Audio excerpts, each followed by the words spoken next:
નમસ્કાર વિદ્યાર્થી મિત્રો, ધોરણ 11 વિષય આંકડાશાસ્ત્ર એનું ચેપ્ટર નંબર 3 મધ્યવર્તી સ્થિતિના માપ. તો આ મધ્યવર્તી સ્થિતિના માપની અંદર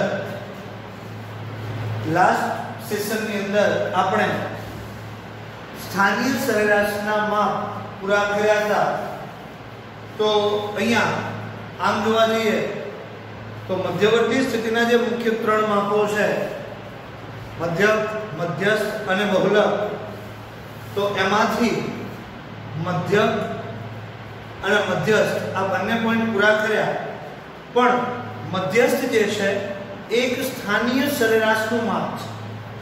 મધ્યસ્થ એક સ્થાનિય સરેરાશનું માપ છે અને આવી અન્ય પણ સ્થાનિય સરેરાશોના ત્રણ માપ આપણે લાસ્ટ સેશનની અંદર ત્રણે ત્રણ પ્રકારની માહિતી માટે જોયા, જેનું નામ છે ચતુર્થકો, દશાંશકો અને શતાંશકો.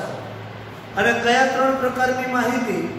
તો અવર્ગીકૃત માહિતી માટે, વર્ગીકૃત અસતત આવૃત્તિ વિતરણ માટે અને વર્ગીકૃત સતત આવૃત્તિ વિતરણ માટે આપણે ચતુર્થકો, દશાંશકો અને શતાંશકો જેવા સ્થાનિય સરેરાશના માપ પણ ભણી ચૂક્યા છે. હવે આ સેશનની અંદર આપણે જે ભણવાનું છે એ બહુલક ભણવાનો છે. તો બહુલક માટે સૌથી પહેલા તો જો દરેકે દરેક પ્રકારની માહિતી માટે બહુલક આપણે અલગ અલગ પદ્ધતિથી શોધી શકીએ છીએ. જેમ કે સૌથી પહેલા તો અવર્ગીકૃત માહિતી માટે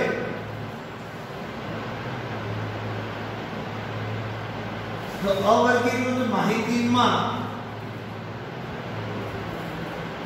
સૌથી વધુ વખત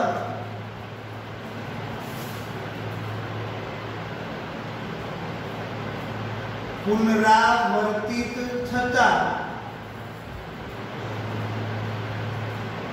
અવલોકનને બહુલક તરીકે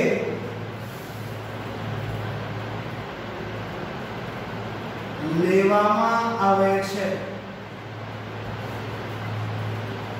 જો માહિતી અવર્ગીકૃત હોય તો સૌથી વધુ વખત જે અવલોકન પુનરાવર્તિત થતું હોય એને આપણે બહુલક તરીકે લઈએ છીએ. બીજો પોઈન્ટ,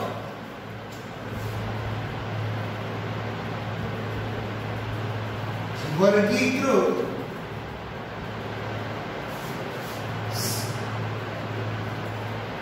અસતત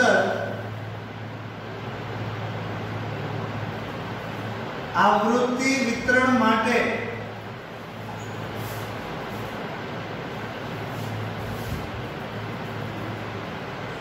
બહુલક શોધવા માટે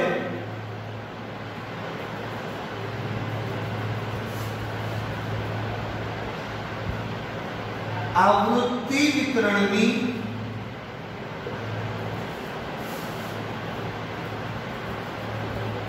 મહત્તમ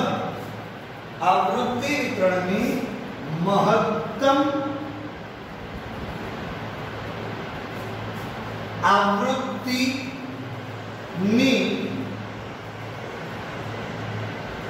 સામેના અવલોકનને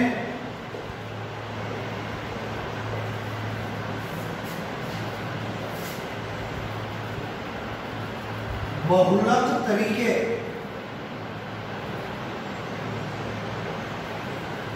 લેવામાં આવે છે.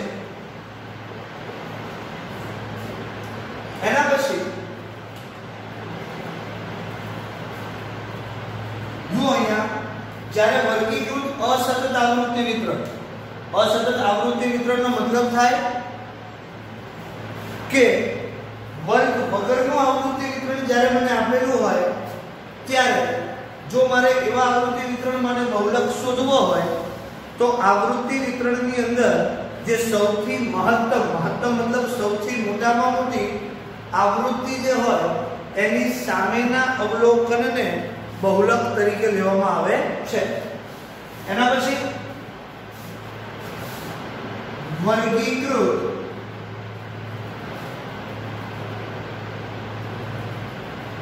સતત આવૃત્તિ વિતરણ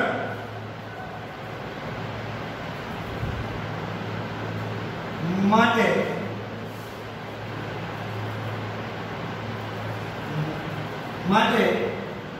સૌપ્રથમ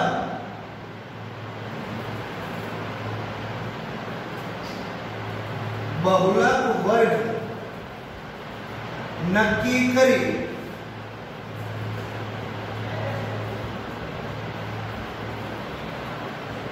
નીચેના સૂત્રની મદદથી બહુલક મેળવવામાં આવે છે.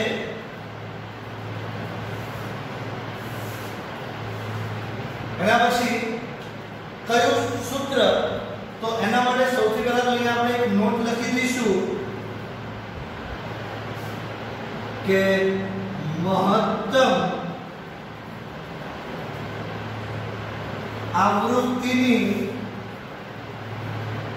સામેનો વર્ગ બહુલક વર્ગ બને છે. અને એના પછી આપણે સૂત્ર લખીએ. બીજો હજી આપણે એનો સંકેત લખવાનો છે. જો અત્યાર સુધી તમે બહુલકને z તરીકે દર્શાવતા હતા પણ હવે બહુલકને m0 તરીકે દર્શાવવામાં આવે છે. તો એનું સૂત્ર બનશે m0 L plus m0 L plus fm minus f1 upon 2fm minus f1 minus f2 into c. बहुलक m0 L plus fm minus f1 upon 2fm minus f1 minus f2 into c. હવે અહીંયા L નો મતલબ શું થાય? તો L બરાબર બહુલક વર્ગનું અધઃ સીમા બિંદુ fm બરાબર મહત્તમ આવૃત્તિ f1 બરાબર બહુલક વર્ગના અગાઉના વર્ગની આવૃત્તિ એવી જ રીતે f2 બરાબર બહુલક વર્ગના પછીના વર્ગની આવૃત્તિ અને c બરાબર વર્ગ લંબાઈ. તો જ્યારે પણ જુઓ આ બંને પદ્ધતિ ઈઝી છે. કઈ બે?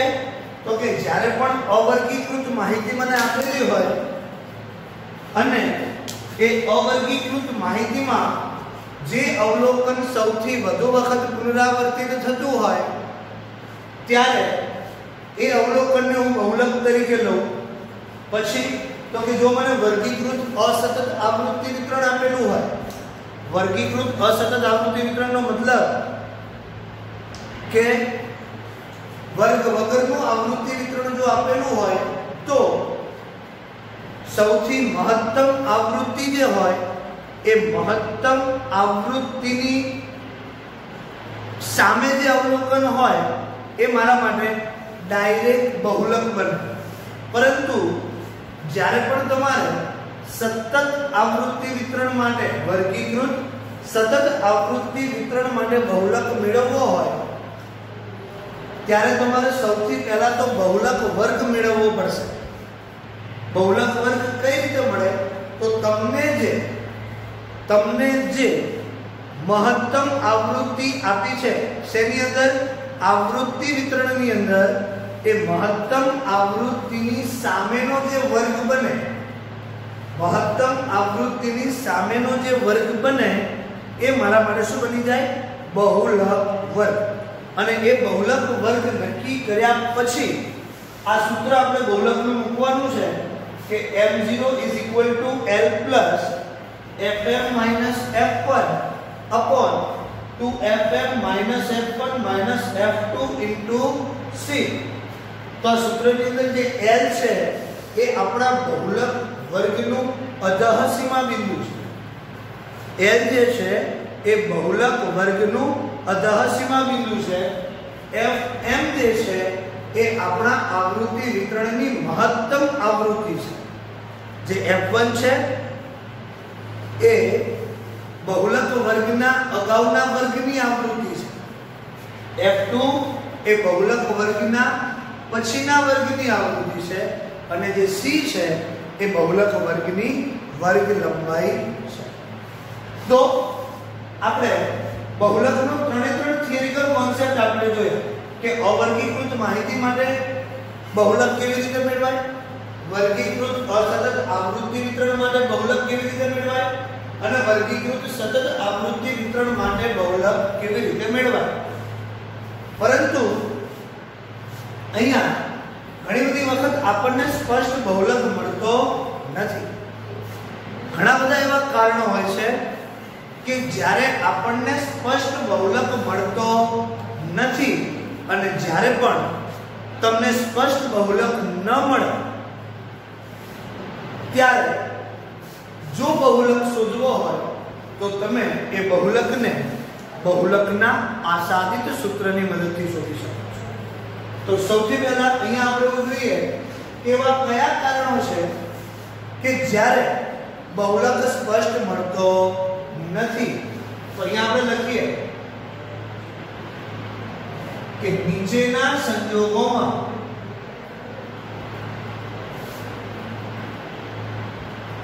બહુલક સ્પષ્ટ મળતો નથી. તો જ્યારે પણ તમને એવા સંજોગ આપેલા હોય કે જેમાં તમને બહુલક સ્પષ્ટ ન મળતો હોય ત્યારે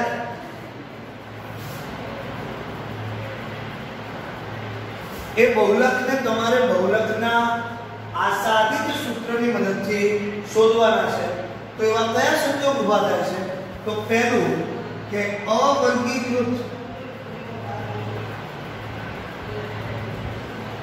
માહિતીમાં દરેક અવલોકન માત્ર એક જ વખત આપેલું હોય. નંબર 2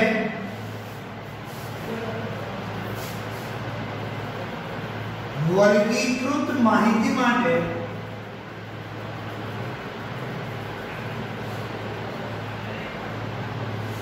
મહત્તમ આવૃત્તિ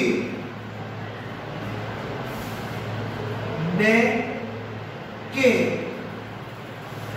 તેથી વધુ વખત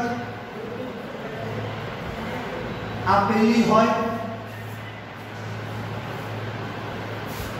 નંબર 3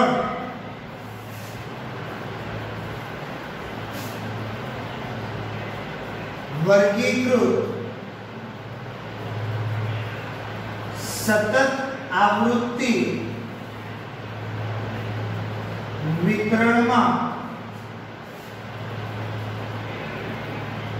વર્ગ અંતરાલની વર્ગ લંબાઈ असमान होय। नंबर 4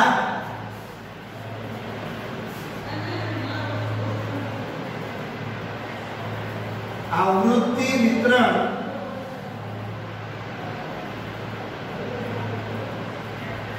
मिश्र प्रकारનું હોય। तो જો આવી ચાર પરિસ્થિતિઓ છે, આવી ચાર પરિસ્થિતિની અંદર આપણને બહુલક આ પદ્ધતિથી મળતો નથી। કઈ કઈ પદ્ધતિ છે જોઈએ। નંબર 1, અવર્ગીકૃત માહિતીમાં દરેક અવલોકન માત્ર એક જ વખત આપેલું। જુઓ, અવર્ગીકૃત માહિતી માટે મારે બહુલક શોધવો હોય તો બહુલક શોધવાની સાચી પદ્ધતિ કઈ છે? તો કે અવર્ગીકૃત માહિતીમાં જે અવલોકન સૌથી વધુ વખત પુનરાવર્તિત થતું હોય એને હું બહુલક લઉં। પરંતુ અવર્ગીકૃત માહિતી તમને એવી આપી હોય કે જેમાં દરેક અવલોકન માત્ર ને માત્ર એક જ વખત આવે છે તો ત્યાં મને બહુલક સ્પષ્ટ મળતો નથી। આ એક પોઈન્ટ છે।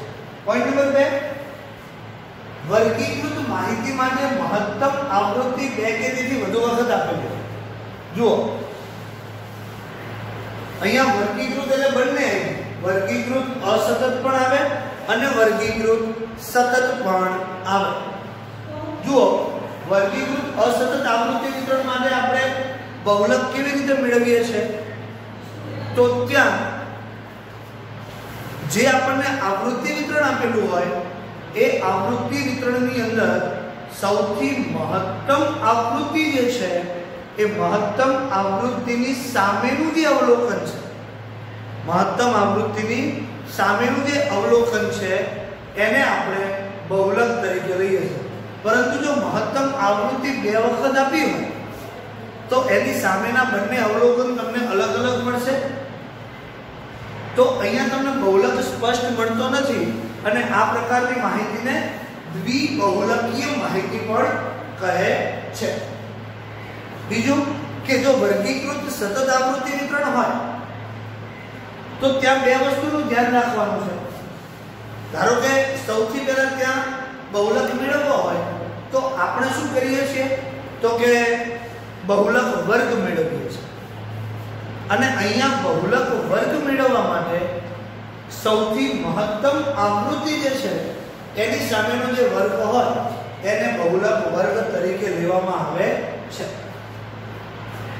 તો જો મહત્તમ આવૃત્તિ 2 વખત કે તેથી વધુ વખત હશે તો તમને 2 કે તેથી વધુ વર્ગ અંતરાલો મળશે। કયા વર્ગ? તો કે બહુલક વર્ગ। તો સાચો વર્ગ કયો છે? તો ત્યાં થોડું કન્ફ્યુઝન થશે।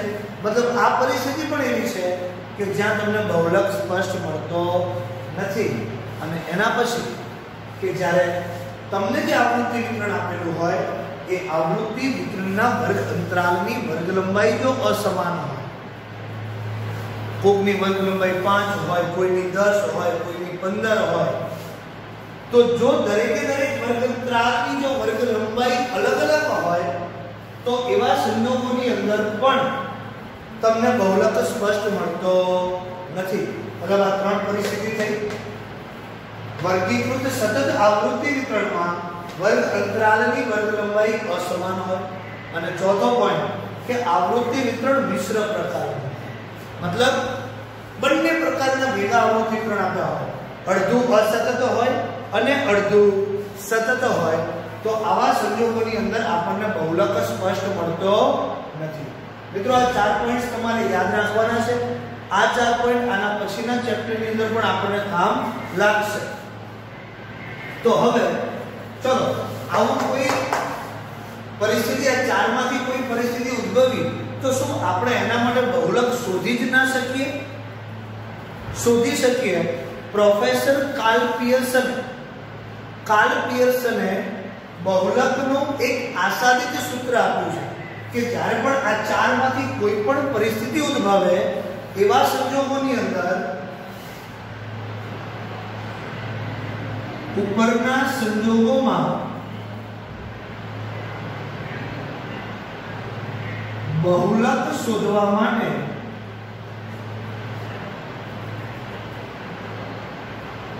કાર્લ પિયર્સનના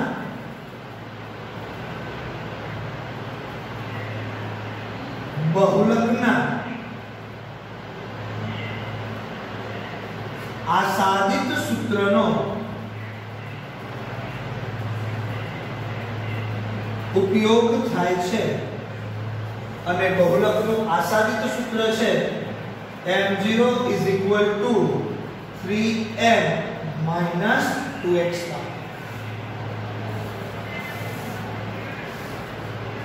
જો જનરલી મળતું હોય ત્યાં સુધી આ મુજબ શોધવાનું છે, પણ આ ચારમાંથી કોઈ પણ પરિસ્થિતિ ઉદ્ભવશે તો આ પ્રકારે આપણે બહુલક શોધી શકતા નથી અને એવા સંજોગોની અંદર આપણે બહુલક શોધવો હોય તો આપણે બહુલક કાર્લ પિયર્સનના બહુલકના આસાદિત સૂત્રની મદદથી શોધી શકીએ છીએ અને બહુલકનું આસાદિત સૂત્ર બને છે m0 3m - 2x બાર. તો અહીંયા આ જે છે એ તમારી ટોટલી બહુલકનો થિયરિકલ કોન્સેપ્ટ છે.